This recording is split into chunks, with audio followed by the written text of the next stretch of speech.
And today I'm going to tell you the story of the only person in history as of yet to be elected to Congress while in prison. This is a guy named Matthew Lyon. I've told parts of this story in a few other episodes. We've covered him in articles over the years. He was actually a member of Congress when convicted under the unconstitutional Sedition Act of 1798, but he won re-election in prison by a landslide. And I guess since we're talking about Alien and Sedition Acts, if there was kind of an RPG, a role-playing game called Nullification, the Matthew Lyon story would actually be a somewhat important side quest. I'm going to get to all that in a moment.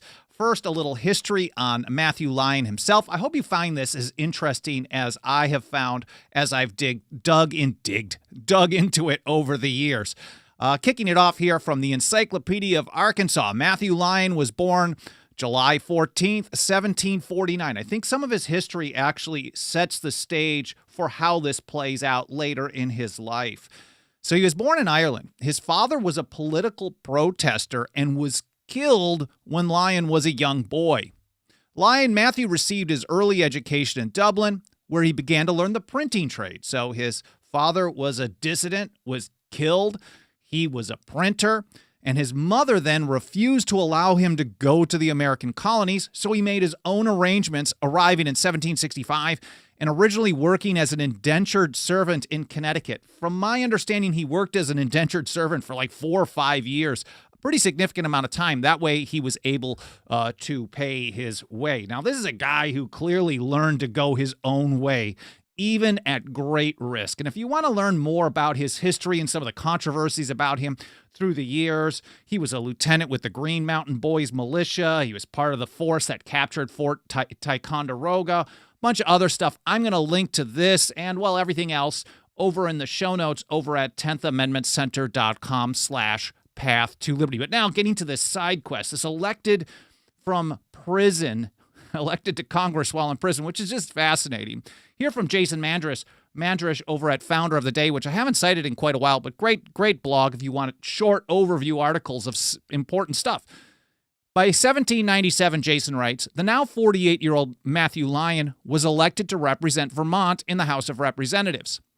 During this time, the House was debating on whether or not to eject William Blount from the chamber. Lyon was approached by Roger Griswold, Federalist, who attempted to discuss the issue. Lyon ignored him until eventually Griswold called him a scoundrel for doing this. Now, at the time, calling someone a scoundrel, especially in a place of decorum like the halls of Congress, this was a huge attack, a profanity. And so there were some insults back and forth, and this is how they do things back then. And Lyon ended up spitting tobacco juice on Griswold on the floor of Congress. So hear from Bill Doyle over at Central Vermont World. He writes that the Federalists then tried to have Lyon expelled, but the Jeffersonians had enough votes to forestall the action. So if you think this kind of partisan bickering we have today is brand new, it is absolutely not. Federalists in Congress, he writes, referred to Lyon as, quote, a nasty, brutish, spitting animal. One Federalist from Massachusetts declared that this kennel of filth should be expelled from Congress as citizens remove impurities and filth from their docks and wharfs. One Bostonian said, quote, I feel grieved that the saliva of an Irishman should be left upon the face of an American, and he, a New England man. So just nasty stuff going back and forth. To me, it's a little fascinating, the arguing that went on at the time. Lyon defended his actions, saying, quote, perhaps some will say I did not take the right method with him, talking about Griswold. We do not always possess the power of judging calmly what is the best mode of resenting an unpardonable insult. So calling him a scoundrel you can't forgive that. Had I borne it patiently, I should have been bandied about in all the newspapers on the continent, which are supported by British money and federal patronage. So he's talking about the British influence there in 1798. As a mean poltroon, an utter coward. If he would have just sat there patiently and taken it, he would have been called a complete coward. So no matter what he did, he was going to get attacked, and that's the nature of partisanship. Anyways, here from New England Historical Society, a few days later, on February 15th of 1798, Griswold retaliated for this. While Lyon retrieved his mail, Griswold jumped up and began beating him about the head with a wooden cane. Like, this is a long wooden cane, and he's bashing him with this. So Lyon backed away. He grabbed a pair of tongs, not like kitchen tongs, but this is fireplace tongs for a public space or for a large space, maybe a few feet long, to defend himself. So they're battling it back and forth on the floor of Congress. I kind of wish they would deal with their stuff like this today. It would be a lot more interesting. Other congressmen managed to pull them apart, grabbing Griswold by the legs to separate him from Lyon. So here's an image. This is called the Brawl. It's a somewhat well-known image from the time. I will link to this in the show notes as well. You can see them battling. There's Griswold with the cane and Lyon with those giant tongs fighting it out. Some people kind of laughing and smiling in the background, but I think it's pretty fascinating. And anyways, before getting to the prison story, I should mention that about 1 to 2 hours after the live stream, like I do after every live stream, I will publish a blog post for this individual episode of Path to Liberty over at 10thamendmentcenter.com/path to liberty. And there you're going to find a show link section where I include all the stuff that I'm mentioning in the episode, at least all the important stuff that I remember to include from my notes. And that way you can read and learn more in context on your own time, including you can see this image of the big brawl. Anyways, I also want to say a quick hello to everyone out in the live chat since I didn't do that right at the beginning. I appreciate you guys being here, whether this is your first episode or you've been here for every single one since day one. Vincent Q in Tampa, Alt Reality, Jason Rhyme, Paul DeMarco, Cowboy Roy Rogers, Stephen Potts, Leslie G, good to see you, King Nobody, Haji, and everyone else. Haji mentions the spirit of 98. And really, this is kind of connected to the nullification of Thomas Jefferson and James Madison in response to the Alien and Sedition Acts in 1798, the resolutions where Madison said it was the state's duty to interpose against an unconstitutional act of the federal government, and where Jefferson wrote that it was nullification is the rightful remedy. And here, well, even though they were talking about state actions later in the year, we're going to get to Matthew Lyon dealing with it in his own way. Again, I will publish the blog post in a couple hours where you can find all the links to this over at 10thamendmentcenter.com/path to liberty. Now, in the ramp up, after that whole, this wasn't related specifically to that, but there were calls to pass what were known the Alien and Sedition Acts in the early part of 1798. Madison and Jefferson, they did not like this at all. Here's a letter from Madison to Thomas Jefferson, May 13th, 1798. He said, "Perhaps it is a universal truth that the loss of liberty at home is to be charged to provisions against danger, real or pretended, from abroad." And despite the fact that people like Madison, Jefferson, and many others were opposed to it, the Adams administration was no longer on the side of the good guys with this one, and they pushed forward with it anyway. And here, from Section 2 of the Act, I'm not going to read the whole thing, but this is a kind of a long kind of passage that I think explains what was going on. Basically, criminalizing free speech just years after the Constitution was ratified, just a few years after the Bill of Rights.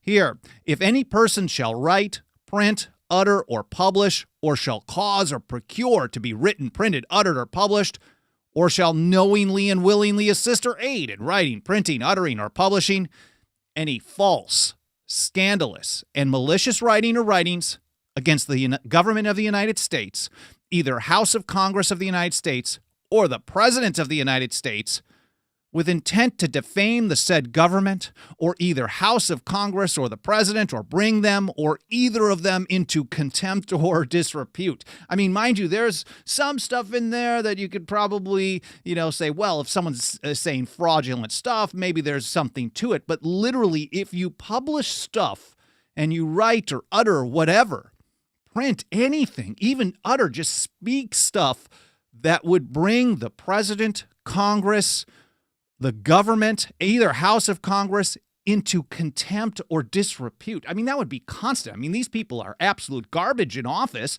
and it's easy to bring them into their own actions, bring them into contempt and disrepute all the time. The notion that this passed constitutional muster is absolutely absurd. But the law went into effect on July 4th, 1798. Think about that. Attacking freedom of speech and putting it into effect on Independence Day, 1798. Seriously, they did that. They allowed for fines up to $2,000 and prison up to 2 years. Now, I covered the Sedition Act in more detail in an episode back in 2021, Free Speech Under Attack, the Sedition Act of 1798. I will, of course, link to that one in the show notes so you guys can listen to it on your own time and hopefully learn a little bit more. I think it's a pretty good one for you to check out. So again, Free Speech Under Attack, the Sedition Act of 1798. But not to belabor that point, hear from Mark Bushnell over at Vermont Digger, or VTD. Matthew Lyon had written, so keep in mind, if you bring the government into disrepute or scorn, what were the exact words here? Contempt or disrepute, writing, uttering, or publishing, or printing. Lyon had written a letter. Now, mind you, a quick aside on that, and I just thought of this. Algernon Sidney was a hero of the American Revolution. He lived in the late 1700s, and he was executed by the British for writing and never publishing a tract against the monarchy. And he was seen, and he's cited many times in revolutionary writings, as a great hero of the American cause because they looked to him as a martyr for the freedom of speech. So the idea that they would become what they fought against, well, I guess that's just what happens. An elective despotism, Richard Henry Lee, is not the type of government that they fought for. Same with Jefferson. They both said that, but unfortunately that is what went down. Anyway, so Lyon had written a letter to the Vermont Journal. This was a Federalist paper in Windsor. In it, he said he would support President Adams. Oh, I want to also mention that if you noticed in the what was illegal to do under the Sedition Act, it said President, the government, either House of Congress, but it specifically excluded, they did not, and it was intentional, they did not include Vice President Jefferson because he was part of the opposition party, so it was okay to bring him into disrepute or bring him into contempt and scorn and write and utter and publish things against Vice President Jefferson, but no one else. And that's just how partisan went, and it always has. So Lyon wrote this letter saying he would support President Adams if Adams used his power, quote, for the promotion of the comfort, the happiness, and the accommodation of the people. But Lyon, who had a pretty sharp wit about him, included a caveat that said he would not if he saw, quote, every consideration of public welfare swallowed up in a continual grasp for power, in an unbounded thirst for ridiculous pomp, foolish adulation, or selfish avarice. So literally saying that the president is kind of got a thirst for ridiculous pomp. I mean, it isn't even so direct. This is as bad as it got, but that was considered horrible. Mind you, at the time, calling someone a scoundrel was enough to get into a brawl over. It's unforgivable. So Lyon wrote that letter on June 20th, 1798. Remember, the Sedition Act doesn't even go into effect until July 4th, so a couple weeks later. But the newspaper did not publish it until after the law took effect. For writing the letter, now I don't know if anyone from the Vermont Journal was in prison. Now that I'm thinking about this, I don't actually remember reading anything that I have read on this that the publishers actually got charged for this, but maybe they did as well. But Lyon certainly did. He wrote it on the 20th before the law went into effect. It went into effect sometime later, so it was published after then. For writing the letter and helping publish a similar one by another man, Lyon was arrested and tried in October in the U.S. Circuit Court in Rutland, Virginia. Now here I've got an image of the warrant. I will link to this as well so you can take a look. I mean, it's pretty hard to read, but here's what the warrant for his arrest said. Matthew Lyon is a malicious and seditious person, and of a depraved mind and a wicked and diabolical disposition. Literally, if you can see what he wrote, it was saying that ridiculous pomp, foolish adulation, selfish avarice. He did not like the war fever, things like that going on. And so just writing and publishing that type of thing got him arrested. Now, here to Albert Southwick at telegram.com, the Telegram and Gazette. At his trial, Lyon tried to claim that the alien and sedition laws were unconstitutional. I mean, that would be the first thing you would do in a court, but unfortunately, the courts are part of the federal government, and they're generally stacked by the people who put these policies in place, especially at that time. But the judge, Justice William Patterson of the Supreme Court, brushed the argument aside. Mr. Lyon tried to argue that his letter was innocuous and that anyway, the charges against Mr. Adams were true, but he didn't have a prayer. So he first started by saying, well, you're not authorized to do this. The judge didn't like that because he was on Team Adams. Partisanship rules the day rather than any care or consideration for the Constitution, just like it does now. So he first tried to say it's unconstitutional. No. Then he said, well, it's not even a big deal. Look what I wrote. It's not even that offensive. And then on top of it, what I wrote is actually true. But he didn't have a prayer. He was found guilty and sentenced to 4 months in prison and fined $1,000 plus costs. He was sentenced to prison for writing and publishing stuff against the president, calling him some names while he's in Congress, and they took him to jail. Here from Mike Meharry, he said he served time in a 16-foot by 12-foot cell used for felons, counterfeiters, thieves, and runaway slaves. Judge William Patterson, an avid nationalist and supporter of the Federalist Party, lamented the fact that he couldn't impose a harsher sentence. I guess he could have, but maybe he tried to. I don't really know the details on that end of it. Maybe Mike does. But anyways, back to Albert. He said, finally, so he wasn't even given access to write at first. But finally, he was able to start writing. So he was given a pen and paper. He attacked those who were promoting, quote, this mad war with France. Think of the time. There was a ramp up. That's part of what Madison was talking about, this universal truth that a loss of liberty at home, they were concerned about a war, and so therefore we should expect them to restrict liberty, kind of what we see so often today. When a petition bearing thousands of names, there was a petition of thousands of people presented directly to John Adams, the president, asking for Matthew Lyon's release, the president declined. And I haven't found this in the source document, so maybe Albert Southwick over at the Telegram and Gazette made something up. I don't think so. It seems pretty legit, but I just want to say I haven't verified this, but it's still interesting. The president declined, saying that the prisoner had not expressed penitence for his heinous crimes. I'm sorry to laugh. It's just absurd to think that the Atlas of Independence, who was one of the good guys at some point, and Mercy Otis Warren in her great history of the rise, fall, and termination, the rise and terminate. Man, I'm not even thinking of the name of the book. Her History of the American Revolution, published in 1803, that President Jefferson wanted to make sure his entire cabinet had access to. She specifically had a section in there talking about, well, what happened to John Adams? This is the guy who was railing against the British, but she thought he had spent too much time in the councils of Europe in the meantime and became a bit of a monarchist. And you can see how that happened. This is a guy who was railing in support of liberty. Liberty must be supported at all hazards. These are the types of things that he would say. Fear is the foundation of most governments, he said. This is back in like 1776 and earlier. Nip the shoots of arbitrary power in the bud. That's what he said in 1773. But then once he got into office, and in a way, John Adams is a great example of how you don't trust people in power, including the people who tell you to don't trust people in power, because human nature, once they get into power, they will almost always use it in a way that they're not supposed to because they think they're doing something good. Or maybe they just get corrupt, or maybe they weren't good in the first place. Who knows? But here's a guy who's got petitions to let a congressman out of prison, to pardon him, which he had the power to do, and said, well, he wasn't penitent enough because maybe he was still writing against the president in jail, and the president didn't like being insulted, and Abigail wasn't too happy about her husband being attacked either. Now, to many people in Vermont, he was an absolute hero. And the Green Mountain Boys, this is from New England Historical Society, and the Green Mountain Boys, the militia was still around. These are some legit fighters.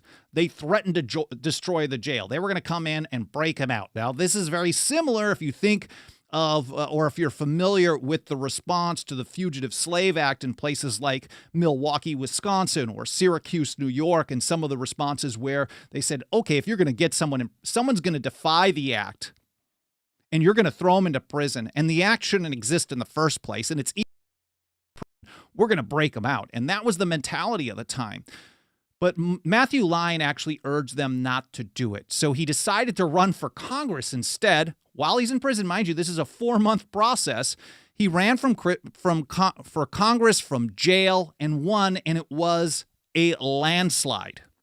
So here back to Mark Bushnell again in VTD. He said, Lyon's long trip back to Philadelphia became sort of a victory lap, with supporters turning out at towns along the route to cheer him on. So he's riding back to Philadelphia. Word got out, our hero, our martyr for free speech is on the way back to Congress, and they came out, maybe not in droves, but in comparison of the time, they certainly were in big support. Now, Lyon found Congress little change, he writes. He was greeted with a resolution for his expulsion. Well, why? It goes back to that warrant that I was reading from earlier. The reason for the resolution calling for him to get kicked out of Congress, even though he won by a landslide while in jail, this was a reelection. Reason is he was convicted of being a malicious and seditious person, of a depraved mind, and wicked and diabolical disposition. They just quoted from the warrant for his arrest. Again, he writes, Lyon's enemies failed to unseat him. But guess what? There was something else that was happening, so they ended up dropping the issue. There's the election of 1800. And this went down to the wire, back, forth. It was an electoral college debate and vote. And here's how Mark put it. He said, Congress had more important business, deciding the presidential election of 1800. It's a pretty big deal in history. Jefferson versus Aaron Burr, who was known by some as a hero in the years to follow. But they had a tied electoral vote, so it was up to the House to pick the winner. For 7 straight days, neither Jefferson nor Burr could marshal the votes needed. And finally, the impasse was broken. And who was it broken by? Because the Federalists, who were originally in support of the Alien Sedition Act, they were so opposed to Jefferson that they were willing to support Burr, who ended up killing Hamilton some years later. They were willing to support someone who wasn't even on their team just to keep Jefferson out of office. And so the Alien and Sedition Act supporters, they lost, and the deciding vote was Matthew Lyon in Vermont. And that's how Mark puts it over at VTD. What a sense of victory Lyon must have felt when, in his last term representing Vermont, he could cast the state's vote for Jefferson, helping give his ideological mentor the margin he needed. Well, I hope you guys found this interesting history and enjoyed it as much as I enjoyed sharing this with you. This is the kind of information. Sometimes we get really hardcore history. Sometimes we get hardcore activism and strategy and how to defeat the largest government in the history of the world. Like our episode on Monday, I thought was very, very important. The Second Amendment Financial Privacy Act. If you haven't checked out that one, of course, it's over at 10thamendmentcenter.com/path to liberty. But nothing helps us do this kind of work, whether it's a little bit more of a lighthearted story like this once in a while, or the activism and support and the strategy of how to stand for the Constitution and liberty, whether the government wants us to or not. Nothing helps us get that work done more than the financial faith and support of our members. And if you've got a couple of bucks of that dirty government fiat laying around, and I know it's very difficult because they keep devaluing the purchasing power, if you got a couple of bucks, throw it our way. We will use it to take a stand against them, support the Constitution, support your liberty and all of our liberty. Again, whether they want us to or not, you can join us over at 10thamendmentcenter.com/members. Again, $2 a month. If you want to go monthly, you can choose whatever amount you want, really. Otherwise, we have annual, 5-year, and lifetime options as well. I don't actually have time to really look through comments and questions in the live chat today, but I will take a look a little bit later today or tomorrow. I respond to some here and there, also on Rumble and Odyssey and other platforms. So please keep leaving comments, especially in the archive, because that does trigger the algorithm of the mainstream platforms. It tells them to show us to more people. It helps out a great deal. You can also smash the like button, leave a review on Apple Podcasts or any other podcast platform, share links, all that stuff helps us out a lot. Again, I hope you enjoyed this episode. I hope it was interesting. I hope you learned something, and I hope to see you next time here on the Path to Liberty.